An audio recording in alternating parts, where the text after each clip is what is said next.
This is Zettelcast, brought to you by readers, writers, thinkers, and teachers from Lillipub, along with our partners in thought, our Zettelcastans. In this show, we share discoveries that our Zettelcastans have shown us. There you go. And compare notes on how we're using this marvelous invention in our creative work. Thank you for joining us. All right, Book. Let's do it again. All right. Episode 26. Readings the Good Foot. The activities for this week. I was thinking about reading. Kathleen has been doing this marvelous thing, second time around, about, how to read a book and really get into it. And I was thinking, okay, that's the what of it. And what about the underlying how of it? If you don't go into reading in a particular way, you'll get less than you might have gotten out of it. So ergo that first question. So anybody want to chime in? What's the question again? The first question. Thank you, Julianne. The first question, or the activity one, is true or false. Just as writing on a schedule for a designated period of time boosts productivity and output quality over time, the same can be said for reading. Question is that true or false? And then I'm asking if to explain the choice that you make. If it's true, why is it true? If it's false, why is it false? So who wants to give a stab at it? Wow. I'll go. Okay. I can go because mine's easy. We're doing a series on it. Well, my statement, I think it's true.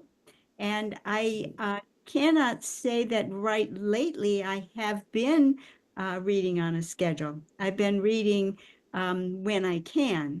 My early morning time is my very best time for reading and for writing, but I'm using that time for writing these days. But prior to that, I was reading for about 2 years in that 2.5 hours every morning. And it built up almost felt like a pressure within me to actually share what I was learning, what I was putting together, and the insights that I was getting, because I was also keeping a Zettelcast. And so when you keep a Zettelcast, ideas come together and they become very compelling. And you almost get the feeling that you really need to share them. And then what gave the spark that ignited that pressure came through the Scott Shepherd letter. In particular, his issue number 4 had a writing challenge in it. And so I took up the writing challenge, and I have not stopped writing since. I have literally written every day of my life since taking up that writing challenge, which means that my reading time gets moved hither and yon through the day whenever I can. Yeah, but it still has a rhythm. So and since it has a rhythm, your insides, your mind recognizes that rhythm, and it gets ready for, she's writing that, or what she's writing. So that means there'll be some reading along here somewhere. It expects it. That's my theory. I'm thinking. Anyway, great. Okay, who's next? I can piggyback on that because for me, I wish I could read on a schedule, but for me, it's very dependent on what condition my brain is in. So I find that my best reading time is when I'm in that kind of inner quiet place to really do that activity and give it my full attention. And I can't schedule that. Some days cognitively I'm just kind of baked and I can't even look at another word. And then other days I can sit for a couple of hours and just really do some deep reading and, maybe make note cards or just absorb the material or whatever. So I have always wished that I could do that on a schedule, but and I don't know what to call that. I mean, sometimes there's just too many wild animals running around my head. And I think, oh, my reading time should be from, whatever, 7 to 8 in the morning or whatever. But if there's too much going on, I just can't sit down and focus. But I do find if I have an intention, there's a book that I'm currently reading on a kind of fiction theory that I'm including in my book. And I've been so wanted to get to it. I've so wanted to get to it. I accidentally ordered 2 copies of it. So I've been so excited to get into this book, but I knew I needed a chunk of time when I could really focus on it. And yesterday that happened. And I was able to just really sit with it and absorb it. And like Kathleen said, turn that into what I wanted to turn it into. But if there is a secret for getting into that flow so that you can do that reading, I would sure like somebody to share it, because I've never been able to do that. Even in college when I was trying to study, I was very much at the whim of what my brain could do in those moments, and I had to just work around it. Wow. I would love for Tom Cobb to be if he was Right. here. I love that. To speak on that. Intuitively, I'm wondering, but you must have tried it, right? You tried it for like 60 days or something just to see what would happen. Well, what I used to do, I mean, you think I'm a crazy plotter and scheduler now. I mean, I used to schedule, you can go back in the early work at my job. I literally charted what I did all day, every day in 15-minute increments. Like you can go back to 2015 and you can see every 15 minutes, every single thing that I worked on and did. Because the nature of my work was so fast moving, that was the only way that I could track everything and be able to follow an issue through to completion or whatever. So I used to think, well, I will just schedule, blocks of time for reading or blocks of time for, whatever. And the block of time would come and I would be either too mentally exhausted or too distracted, or my attention would be so focused on something else that in my mind took precedent. I would never get the reading done. So I did try. I could just never make that work. I wanted it to really bad. So much so that like for a year, I scheduled my lunch hour. Like, this is the time when I'm going to do the thing. And I could never, I shouldn't say never. Sometimes it would work. I would sit down and, quiet my mind and get in that space. But more often I find the rest of me just has to be at the ready. And when my brain is like, oh, this is a good reading time, I'm like, okay, drop everything. It's time to read. And I just have to do it. So I guess my process is backwards. Wow. Wow. Wow. Because I don't like it, but it is how it is. No, I mean, you gotta do you, and more importantly, you gotta know who you is, you gotta know who Right. you are. So that you can stop making plans for the person that you think you'll be. That was a tough lesson, particularly in regards to reading. I had to plan for the person that I am and be okay with that. And once I made that shift, everything got better because I stopped trying to force myself into the box. Yeah. Love that. Yeah. Yeah. Well, my answer is pretty similar to Victoria's in that after a certain amount of scheduling, I start to really hate scheduling and rebel against it. I've tried the idea of, okay, blocking out, a couple hours when you've got it on your calendar to do whatever. And boy, when that comes around, that's the last thing I want to do. And So true. it doesn't work. And I get enough scheduling. I do need some structure, but I get most of that from having to work my job and deal with, errands and appointments, things that have to be scheduled. And that's enough scheduling for me. I don't want to do more. My brain doesn't like it. It just doesn't work. So I'm a lot more ad hoc, but I do have sort of tendencies. I do my best thinking usually in the evening, um, which is good for me.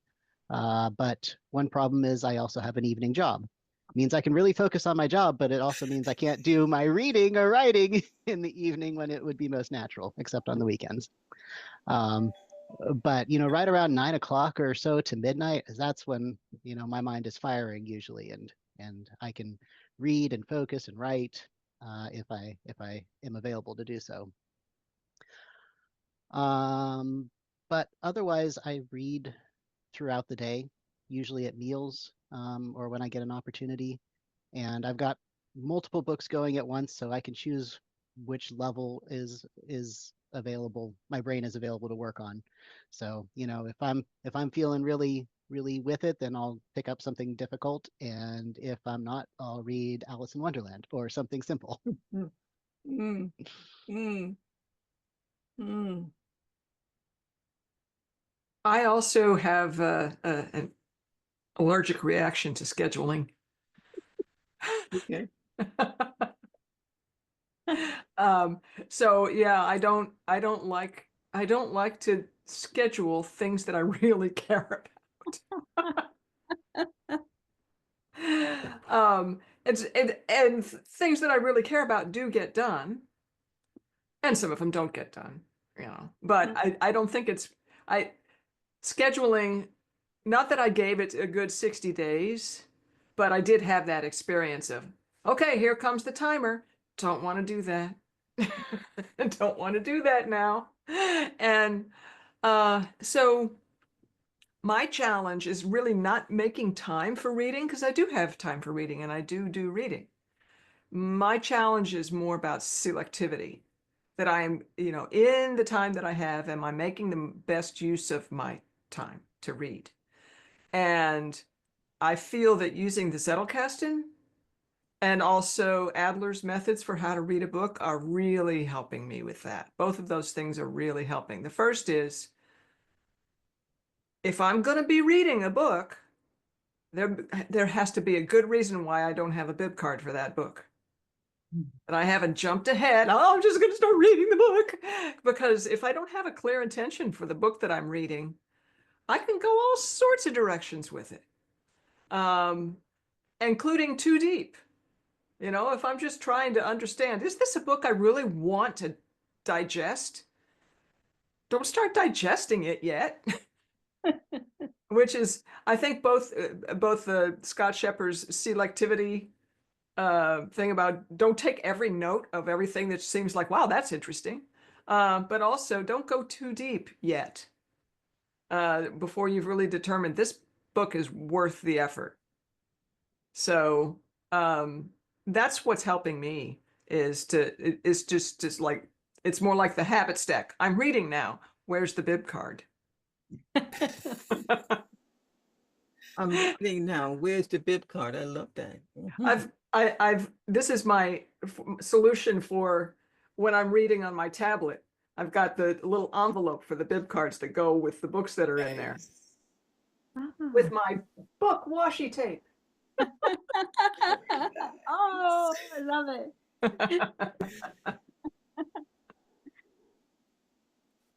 Wow. Okay. I did one of my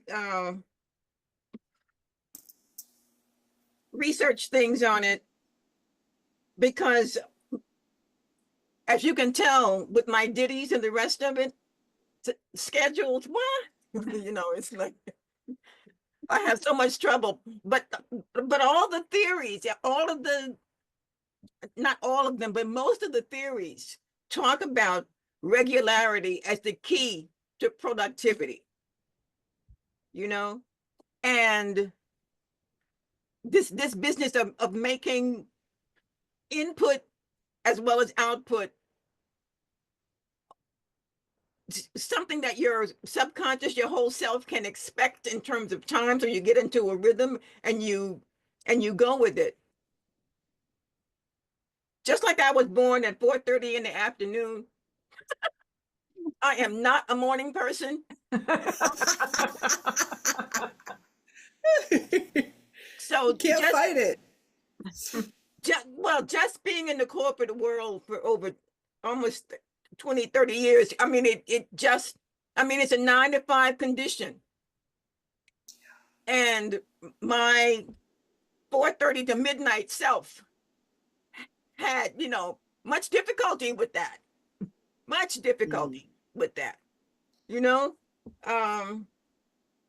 Still, when I went looking for some research to answer that question, I came up with this, and I will put this out there so you guys can look at it if you want. Okay.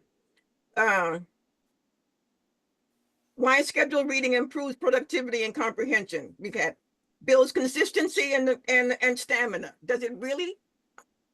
I think it might. Theoretically, anyway, right? I'm getting no response. Okay. Well, I don't know. I think Yeah, stamina hasn't been a problem for me. It's like when to stop. Yeah. Consistency, though. I mean, that's one way to build consistency. Yeah. Okay. Enhances retention and comprehension. That's point number 2. Enhance. Zettelcast for that. You say Nope. no? You need a Zettelcast for that. Or at least be asking yourself some questions. You've got to be reading actively and following Adler's steps, even if you don't know what they are. But I mean, you have to be doing that kind of process where you're asking the book questions and letting the book answer them for you, and then judging the answers that you get back. Right. Engagement. Engagement. Okay. Encourages deep work and avoids distractions. I'm saying avoid distractions. Not really. No. Not for me anyway. When I try it, distractions come from all kinds of directions, including inside my head. So increase.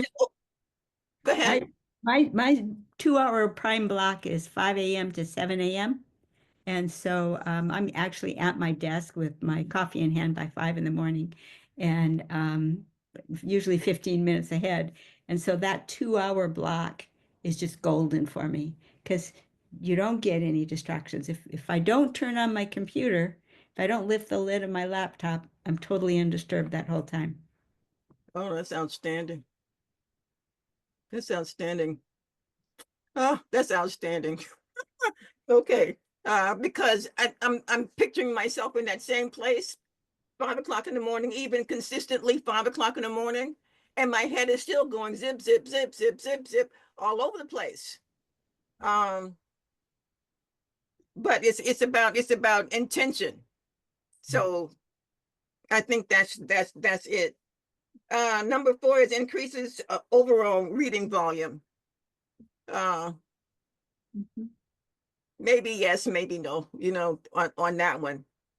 Develops a stronger critical thinking habit. No, that's not by itself. Not by itself. Or even, I mean, yeah, it doesn't seem like it's either necessary or sufficient. It reduces decision fatigue. What am I going to do now? Yeah, okay. Yeah, you've already decided that it's knowing when and how long to read eliminates the mental burden of deciding whether or not to pick up a book, is what they're saying, right? So the caveat is quality matters. No gains are made without a prerequisite focus. That's and the bottom line, setting a designated reading time, much like a structured writing routine, trains the brain for higher cognitive performance, increases information retention, and ultimately leads to a better engagement with complex ideas, making reading more productive and rewarding in the long run. I can see you thinking, Mel, come on. Well, yeah, I think that there's sort of 2 things actually here that are sort of being conflated. There's the idea of scheduling a time, And then there's also the idea of setting the length of that time. Um, the scheduling thing doesn't really work for me, but I do use the setting the length of time with a timer. I do this more often with writing than with reading, but I have done it with reading as well, where, you know, say 20 minutes, I'm going to sit here and do nothing but this activity, reading or writing are the two typical. And that does help for me, you know, because then my brain knows can't get out of it. Got to just do the thing for the next 20 minutes. And usually once I get started, then it goes pretty fast. And then when the timer goes off, then it's like, well, okay, I'll keep going, which is fine. So I do think that having a set amount of time that you're committing to whenever you do it can be very helpful. At least I have found it to be so. Yeah, I like that. It's that, okay, you know, I might not be able to deal with it at 9 o'clock, but if I can get there at 11:30 and do it for a definite 30 minutes every time, whenever I get there, I'm good. So that way you're not beating yourself up. You're saying, okay, we're a team, we're doing this, you know. This is good. This is wonderful. Okay, anybody else have anything to say about activity number 1? Well, I just want to underscore what your comment when Kathleen described her routine, that it might not be scheduled, but there's a rhythm. Yeah. And I do think that rhythm is super important. You know, Kathleen, you were talking about how you felt after 2 years of just ingesting a lot of material. Is like things need to come out. And I really try to I have a tendency to ingest more than I allow to come out. And so that's something that I really kind of monitor at the end of the day. Was it more input or output? You know, was it balanced? Just try to look at it that way without necessarily measuring, just feeling the effect of it. And I do think that rhythm is super important to just. And then the intention, right? There's so many things you could well, I don't think any of us has any problem with fighting reading. Like we like reading. Yeah. Some people don't. I don't get that, but I know there are some people that just hate to read. That we're not in that group. But because there's so many things one could read and so much depth one could explore, I think the intention really helps with what ends up looking like time boxing. Mm. Yeah. Mm. And Julianne, that suggestion that you made on the bib cards to make an actual tagline for your bib cards and index your tagline, that is so valuable and I'm finding it works exactly the way you described it, which is you're finishing up, or in my case, getting close to finishing up with a book. What am I going to tackle next? And you're being teased with what you ought to tackle next because you're bumping into it in your index. Yeah. Are you? Yeah, I'm glad it's working that way for you. It is for me. Yeah. Wow, talk about value. This is great. Yeah. This is That's priceless. I do have a quick question there for both of you, Julianne, Kathleen. When you talk about making taglines for your bib cards, are you doing that only for bib cards of books that you have read, or are you like making bib cards ahead of time and making taglines and indexing them? It's more ahead of time for me. Mhm. It's why do I want to read this? Gotcha. I haven't gone through this entire thing with that, but and I would say every week there are probably a half a dozen books that somebody recommends to me that come across like, oh, I'd like to read that too. And now I at least make the bib card for it and index that so that I will know, well, why do I want to read that? Because lots of things sound good. Oh yeah. Yeah. And I'm hoping that it will also help me with depth of reading, which you brought up earlier, Julianne, but I've been thinking about too, that when I put down that purpose, that purpose should tell me how deeply I want to read it. I repeat, value, value, value. Okay. Okay. Activity number 2, which is, what did I just do with my paper? True or false? Reading fiction strengthens empathy. If so, how? Why? Does reading on a schedule help, hinder, or have no impact in this regard? Okay, so who wants to tackle that first? I'll jump in again. Okay, I'll answer the last part first about reading on a schedule. I never read fiction on a schedule, so I can't answer that one. But I definitely think that reading fiction helps with empathy. And I don't, and for me, it's hard for me to imagine myself not putting myself in the role, at least of the protagonist. And since childhood, I've tended to also put myself in the role of the antagonist or even the villain, and to try to understand what's making the villain be bad. Because when I was a little girl, my brother was crazy about sci-fi movies and things like Rodan and Godzilla and all these horrible monsters that would scare, the living daylights out of me. And so my dad would say, well, before you go to bed at night, think about the story and make the villain become a good guy. It's your story in your head. Turn him around and make him a good guy, because I would get nightmares. So, but I found if I made the villain into a good guy before I went to bed, then I wouldn't get nightmares. So I continue to read that way. And so sometimes it takes me months to rewrite a book in my head.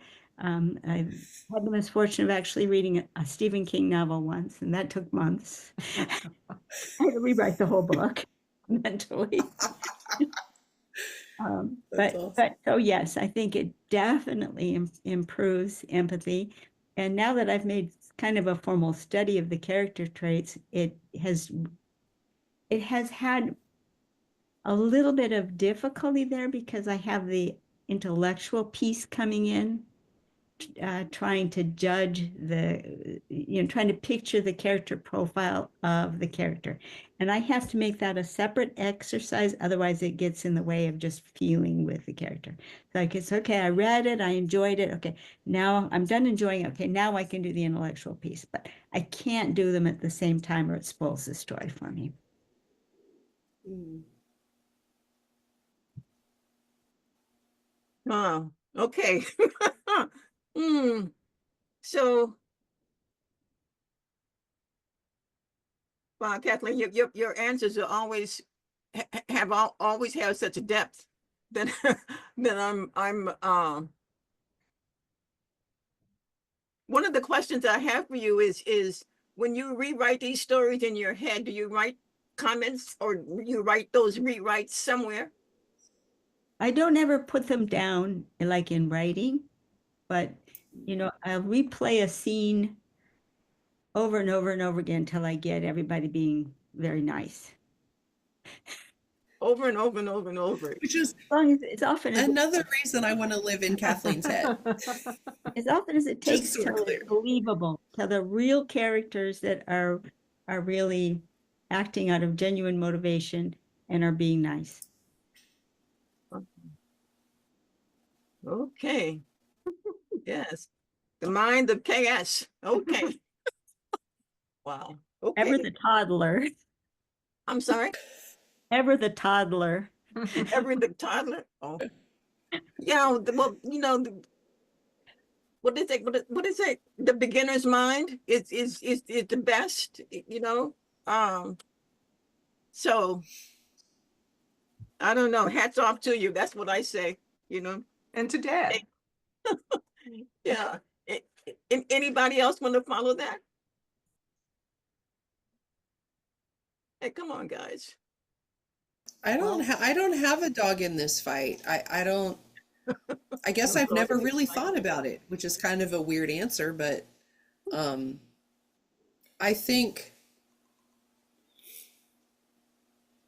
I think I would agree with the first part of what Kathleen said, which is particularly if a main character is well written, you do see yourself or parts of yourself in them, which is why you follow the story. But beyond that, I don't know that it affects me beyond that, really. I mean, I don't know that I could think of a lot of books that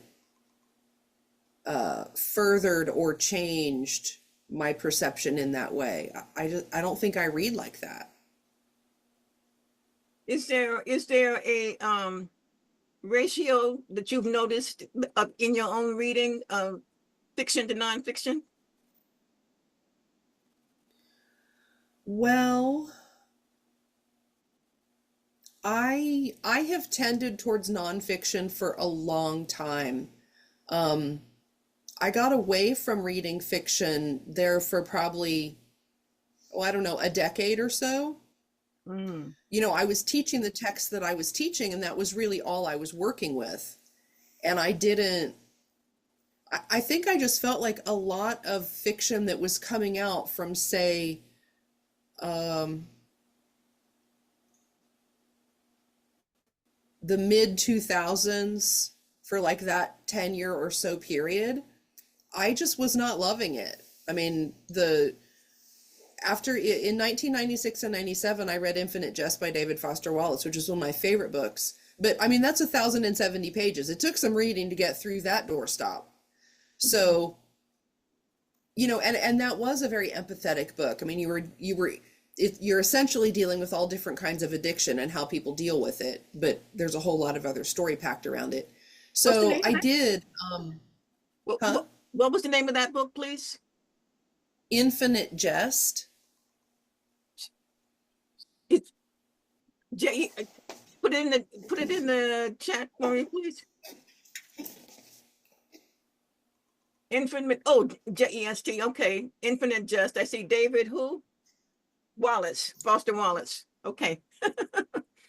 Thank you. It's Infinite Jest is the name of a film that is so addictively interesting that when you begin watching it, you can't stop and you die watching it. Oh. Now, that's not a huge chunk of the story. It plays a part in the story, but it's fundamentally, it's about all different kinds of addiction. And it's a comment on pop culture and literature and people in general, blah, blah, blah. So I chewed on that book for 5 years because there's a lot in there. There's a lot to it. And he gives an interview where he talks about how he wrote it as a fractal. So the structure of the book is a fractal. It's not a through line. So that, I guess that's more the kind of reader that I am, where in regards to fiction. I'm not a book of the week club. Next fiction book. That's not me. I want to pick up something that's going to knock the crap out of me and spend years understanding it and dealing with it. And the other one prior to that was Thomas Pynchon's Gravity's Rainbow. If you can see that. Will that focus? Thomas, yes. Focused enough. Yeah. Gravity's Rainbow, Thomas Pynchon. Yes. Yeah, it's written the same way. It's non-linear. It's written largely about the Cold War and the weaponization of modern warfare, though it's more a comment on society. But I probably spent 4 or 5 years on that one. So, and then I go and I read all the criticism.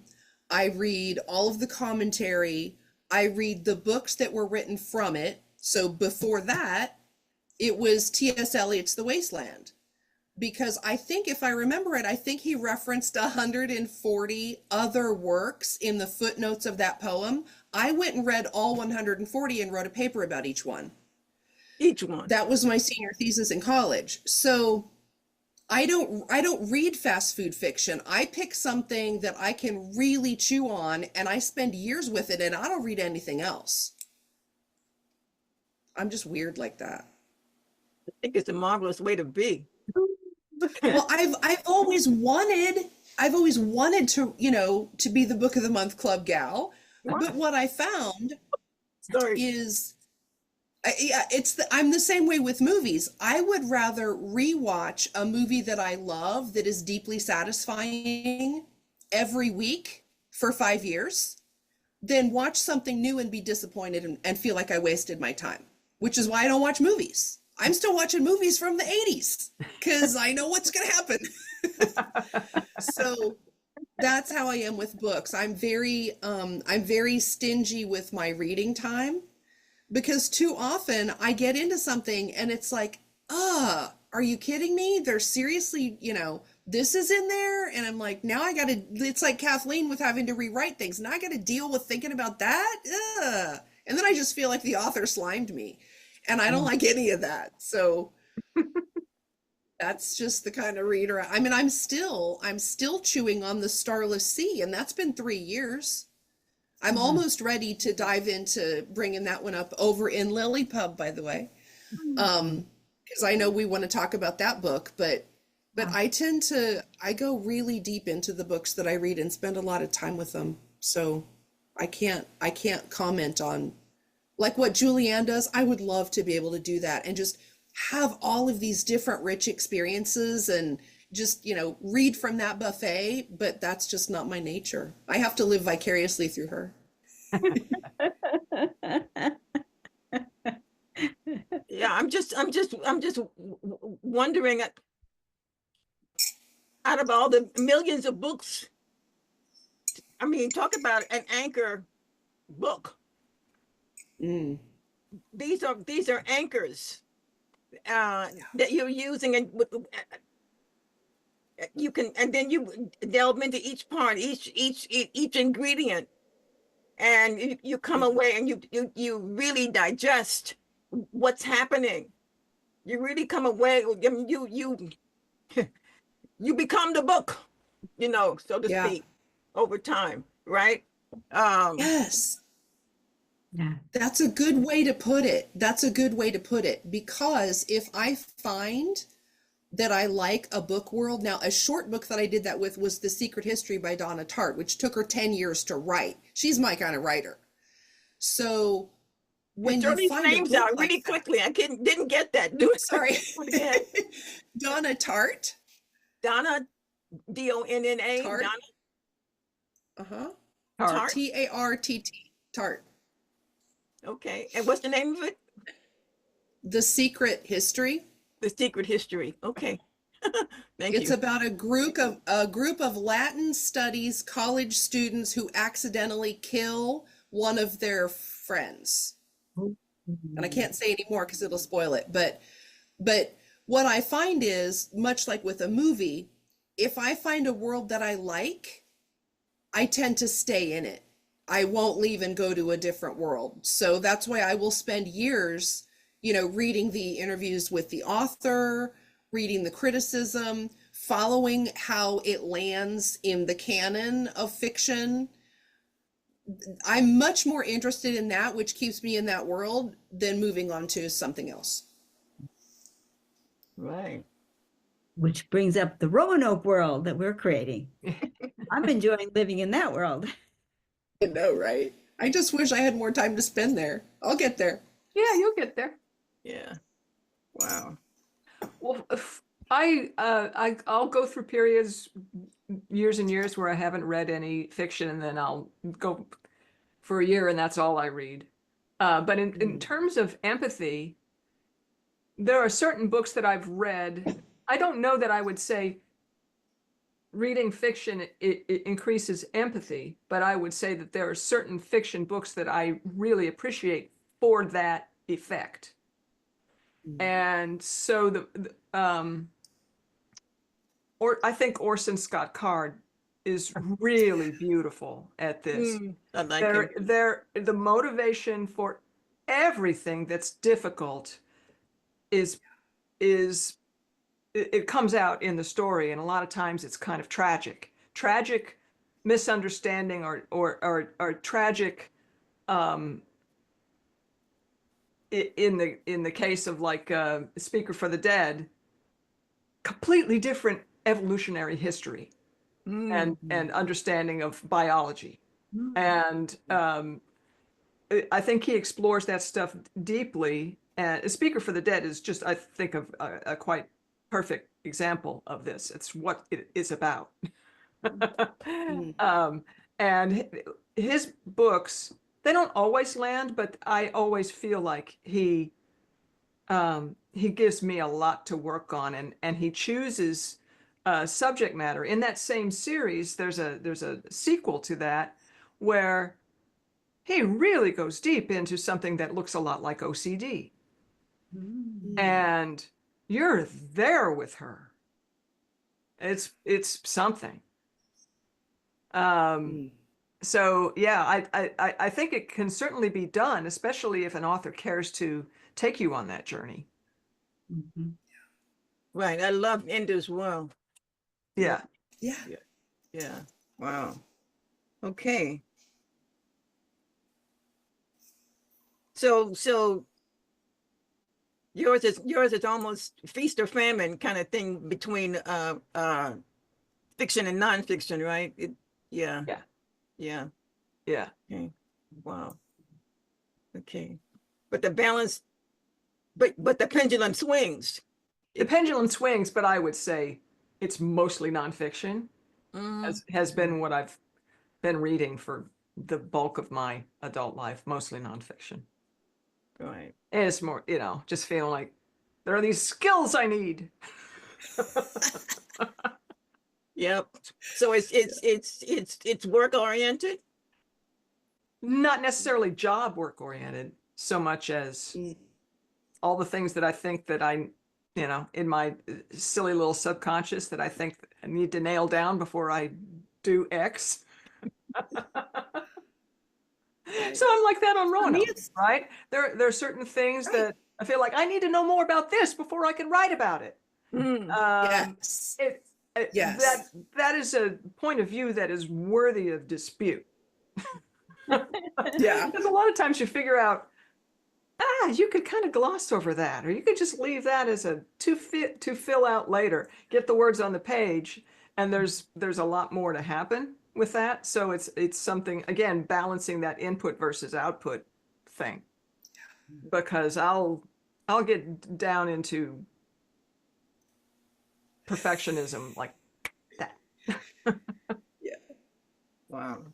That is so true. That is so true. So much of what I have read, it's just stuff I want to know about, alternate theories of whatever, or, this academic's view on, archaeology, or just whatever. It's like, I need to know this. And I go and read, and I will almost always choose learning something wacky from nonfiction over subjecting myself to somebody else's fictional world that may or may not pan out. And Julianne's right. So often those things, I choose them because they feed my inner world, which is where my writing comes from. Wow. So Mel. Well, I think fiction can help with empathy, but I've always been empathetic myself, and so it's not something that I've needed help with. Uh, and my interest is more similar to Victoria's, I think, in that I I like ideas, and that's why I read a lot more nonfiction than fiction. It's probably 85 to 90% nonfiction. Um, but when I am reading fiction, it's the ideas that are being expressed through the fiction that really get me going. Um, so um, yeah, and as far as working on reading on a schedule, well, I don't do that. So, uh, but yeah, I love the books that are fractal-like and nonlinear. I've read House of Leaves a couple of times by Mark Danielewski, which may not be anybody's cup of tea here because it is nominally horror and it's about a very terrifying house. But it's also like deals with literary criticism and the nature of reality. So, it's right up my alley and I love it. And the same thing with the Illuminatus trilogy, which again, probably nobody here would like it because it's gets a little bit raunchy. But you know, it's completely nonlinear, jumps from one perspective to another, and you find out in the third book finally why it's doing that. But you know, it just there's so much that it's dealing with, and it's this amazing snapshot of sort of the 70s countercultural movement and the politics and just the social scene, and I love it. It's wonderful. What was the So name of that? it's the Illuminatus trilogy by Robert Anton uh, Wilson. thank you, Robert Anton Wilson and Robert Shea, I believe is the second author. But like I said, it's got some explicit pieces to it, and it's nonlinear, so it's hard to read. So, you know, take that as a fair warning. Wow. I need to reread that one because I read it like you're reading something light, and it's Yeah. fun to read that way, but you don't come away having grasped it all. I want to Zettelcast in that book because the problem with the nonlinearness is when you go, oh man, I really wanted to revisit this one part. Where in the 3 books is it? No idea. And there's like, you know, when you're jumping perspectives with no marker, you know, multiple times per chapter, finding one particular thing is rough. And it's not in, you know, it doesn't go in time order. And so yeah, I need to like index this entire book just to be able to find the stuff again. But I've read it. Well, I've read the whole index series. it and index it and share it, and then we can skip over the parts we don't want to read. Because I There you go. love a conspiracy theory. I'm all in. Yeah. Yeah, I've read it probably half a dozen times, the full trilogy. It's been a huge impact. It's made a huge impact on my life. That's fascinating. I don't know what this says about me, but I have never run into anything that I have read more than once. Mm. You know? And I have the same thing with movies and things. I know people who talk about movies that they've seen 10, 20 times. They can even do the dialogue. You know. Oh yeah, that's Oh me. yeah. Right. And I'm saying, but I know what's gonna happen. So what, you know, what? So I don't chew on it, but I'm as I'm listening to all of you, I'm thinking, maybe you were doing your impatience or whatever it was, made you miss some stuff. You know, you missed some good stuff. So this is something that I'm definitely going to have to look at. Again, value. Thank you guys. This is Wait. wonderful, Victoria. Something you said is absolutely right. When it comes to fiction and sometimes even poetry, like I'm rereading Milton's Paradise Lost, which is a book I spent a lot of years with, because I'm going to teach Zettelcasting a poem as part of my readers modules. So we're going to do Paradise Lost in the Wasteland. But I am a very impatient fiction and poetry reader, and I will literally just skip and skim my way through to get to the end. But with nonfiction, I will always read it all. It's just a quirky thing. I don't place the same gravity on my fiction. If I'm just reading through, I find like, I could have written that better, or I'm not crazy about that. Flip pages, keep going. So whatever that means. Interesting. There's a thought that it sounds like there's more inherent trust, the trust factor with nonfiction versus fiction. You don't know exactly, you know, whether or not you're getting quality stuff, but there's an assumption that you're getting quality stuff from nonfiction, but from fiction, it could be, you don't know if it was really researched as well as it ought to have been, kind of thing, Yeah. so I would speak to that a bit in terms of nonfiction, because I used to be like you, Victoria. I would always read every nonfiction book deeply from the front to the back, preface and all. And now with Adler, I have come to be much more selective in my reading. And I'm finding that not because I don't trust the author, but because authors have different amounts to say and they spend different numbers of words saying it. And some books are very replete with filler. And you can, skimming, you can get everything the author has to say, you can get out of it much more quickly. And that's what I really learned with Adler, is discovering how many books, by the time I've finished pre-reading it, do you want to read the book? Oh, I did. I was happy I read the book. Do I want to read it deeply? No, I'm done with it. And I'm getting through books much more quickly than I ever got through them before. And even the deep reading process with this one that I'm doing now, that, Hold On, You Lost Me. What I'm finding with this one, having done all of the pre-reading and having answered Adler's questions, which are very pointed, I'm finding that when it came time to actually read the book to get all of the how-to statements out, it went incredibly fast. I've never gotten through a nonfiction book that quickly because I didn't have to stop this. I'd already identified all the meat in the book. So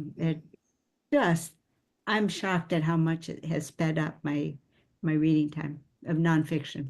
But for me, fiction, if I don't read the whole thing, what's the point?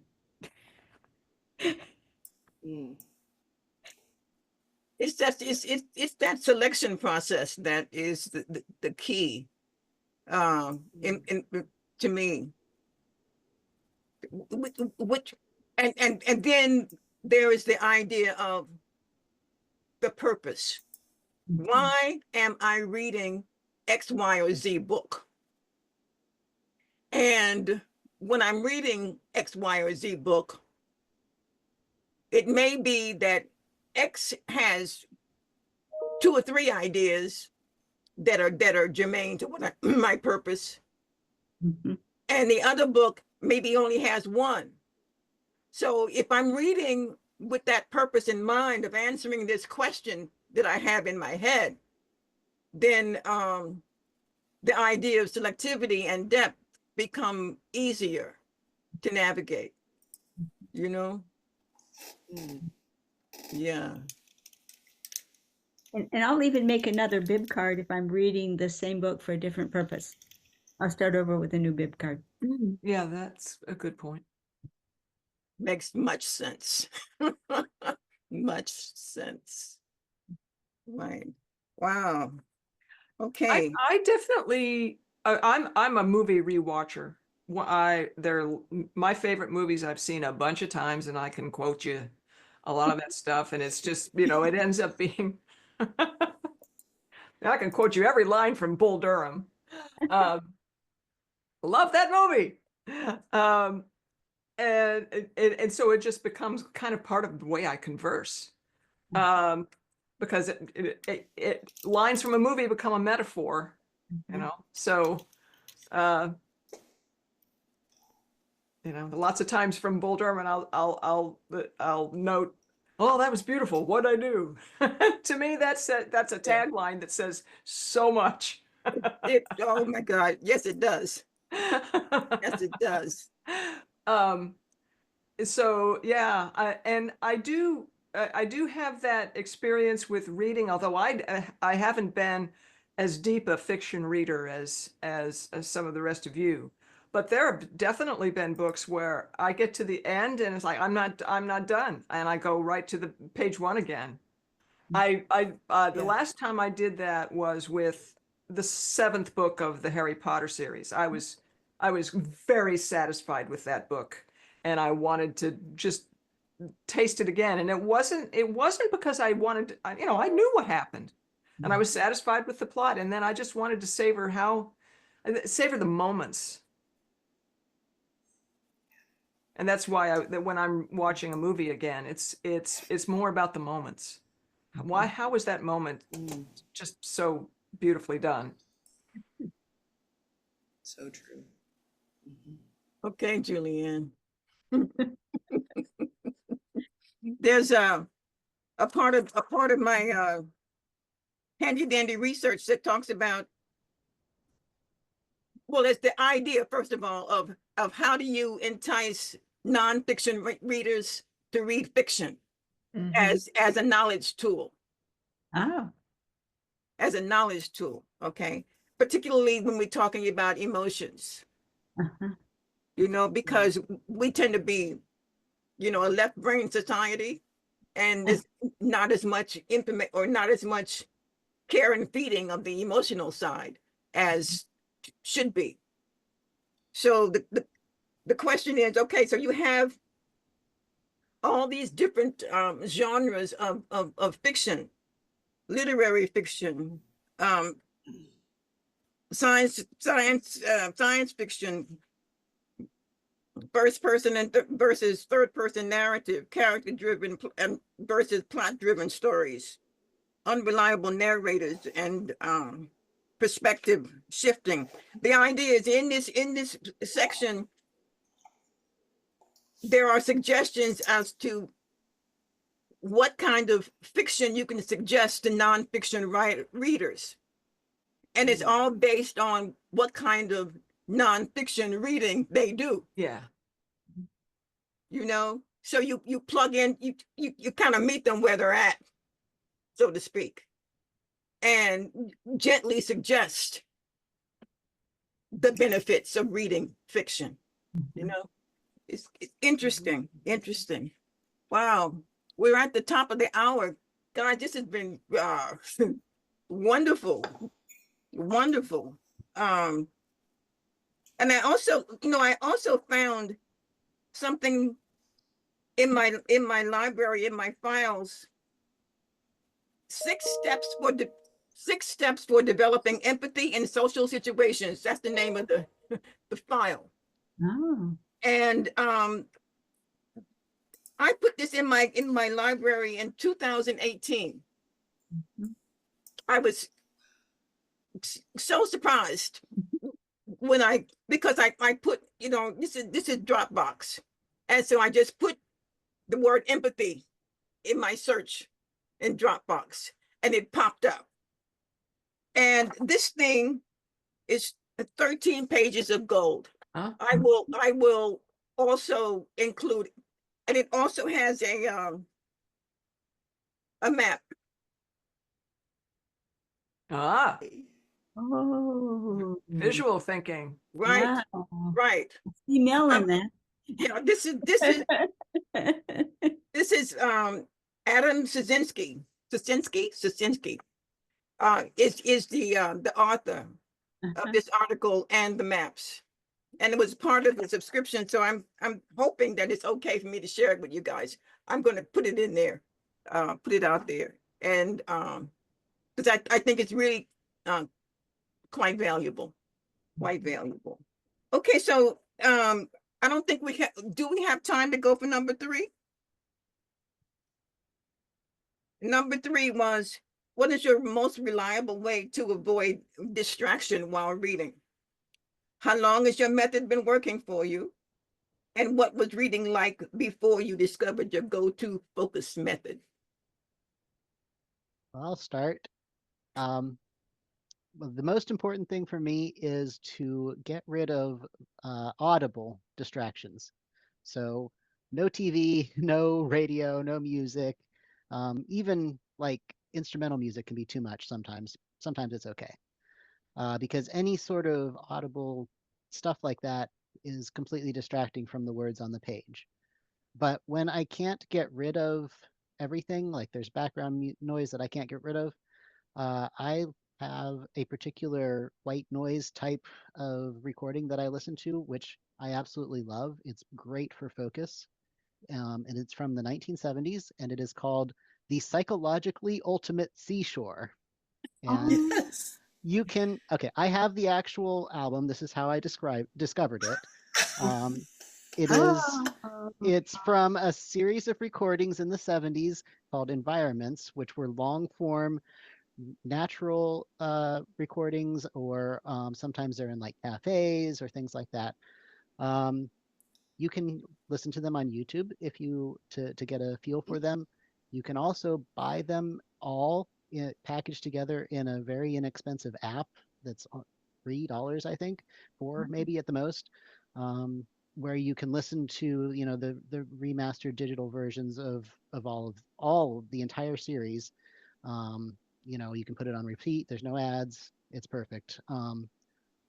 They're all great for different reasons, but that first one, Psychologically Ultimate Seashore, which is such a 70s name title, it's just is so good for focus for me.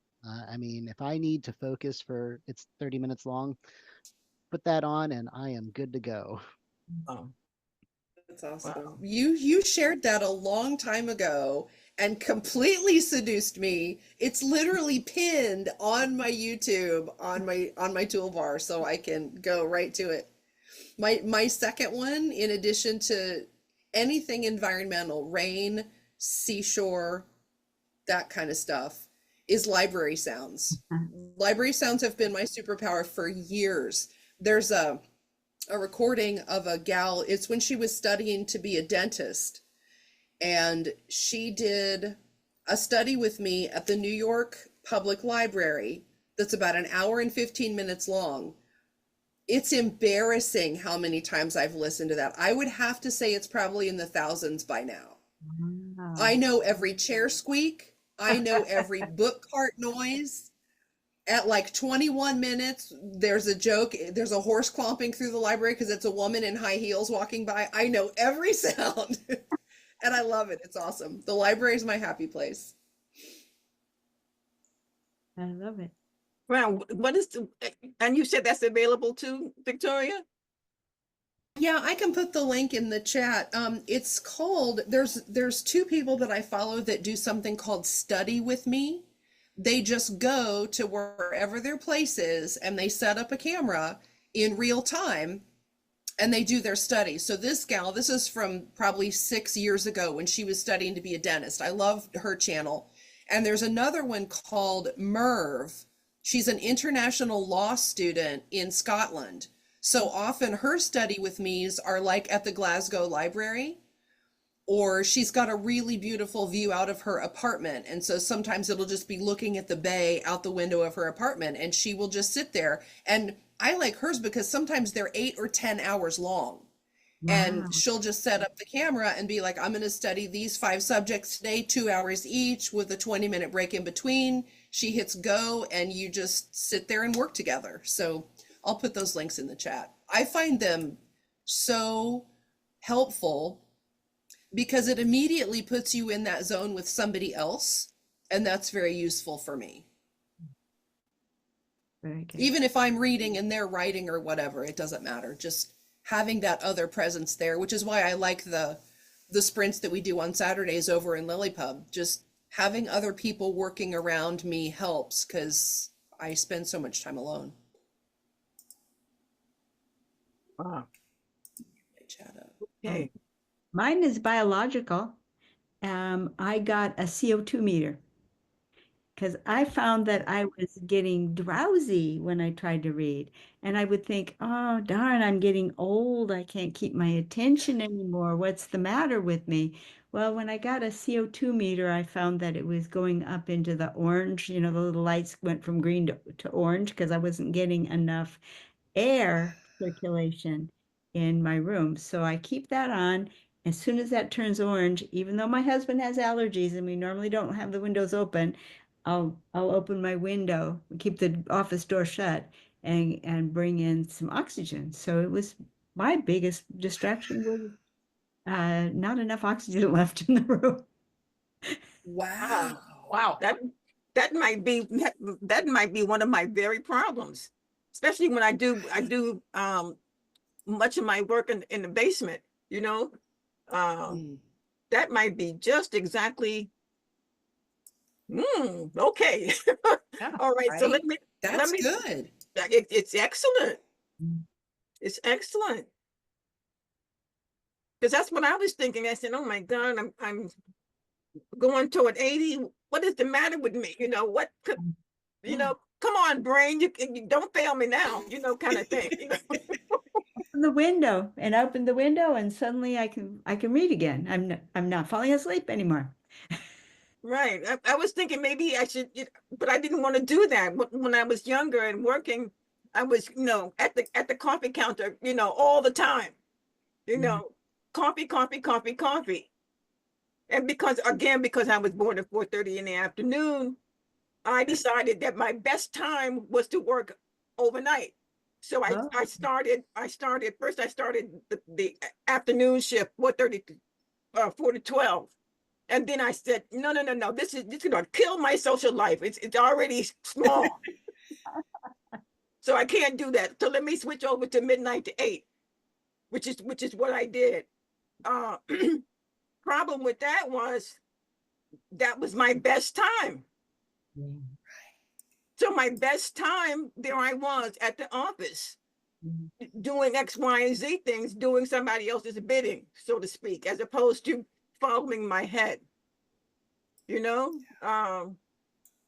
But anyway, that's great, Kathleen.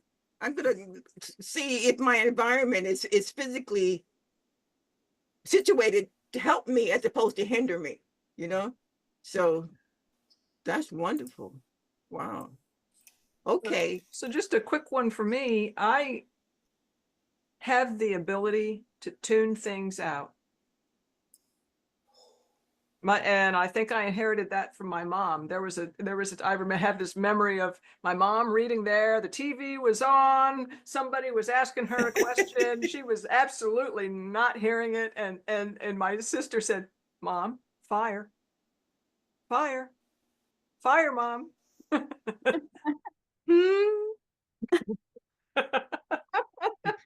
And that is how I can be. And my husband and I, before we moved to this house, we lived in a New York City studio for 10 years. Hmm. And you got to be able to tune things out. Yeah. So I don't, it's not a problem for the reading part. It's probably a problem for the, being in a room with people and not actually with them, but trade-offs. You can poke me. Sounds like a superpower to me, you know? Definitely a superpower, because I mean, you can put yourself in a little cocoon at will. At will. I think that's just outstanding. Whatever you can do at will that's positive for you, Yeah. it's a great thing. It's a great thing. One of the reasons that I put this activity on here is because my monkey mind is all over the place. Right? And on the one hand, it's all over the place, and on the other hand, my muse is sitting there looking at me saying, huh? What? What you want me to do? Talk to me. What so how do I engage her? You know, is it through schedules? Is it through, time blocking? Is it through literally prayer? Do I, meditate? What do I do to get this thing going in a regular way? So wow. Okay, that was why I asked, because I don't have one. I don't have a go-to. Try. Yeah. I'm sorry? Now you've got some stuff to try. Absolutely. Open a window. Absolutely. Open the window, go for a walk, and write every day. Those are 3 things that across all of these things that we've been talking about. And know your purpose for whatever it is that you're doing. Those 4 things. Golden.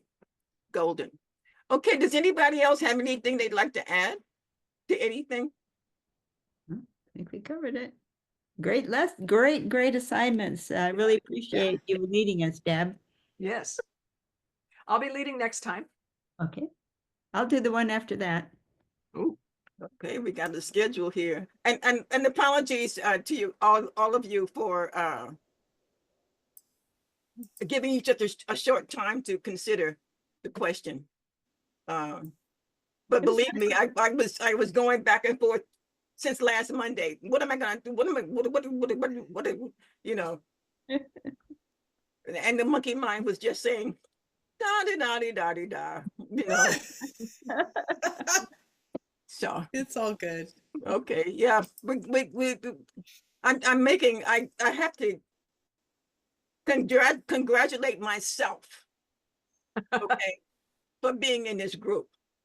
Yeah. You know, because I mean, Scott got me here, or actually, it was Aaron's who got me into Zettelcasting. But then Scott exploded that, and then Kathleen, you exploded it even more. So, you know, Nice. this is really outstanding, and I appreciate you one and all. Thank you so much. Okay. Well, So Kathleen, where could people meet more of us? You can find us on LilyPub. Join us on lilypub.org. We have a Roanoke project area where you can join in the Roanoke story. And we have a circle for Zettelcasting where you can ask your questions and participate. So please join us, lilypub.org. You'll be glad you did. Yeah. We're a friendly bunch. yeah. Okay. Bye, everybody. Bye, everybody. I-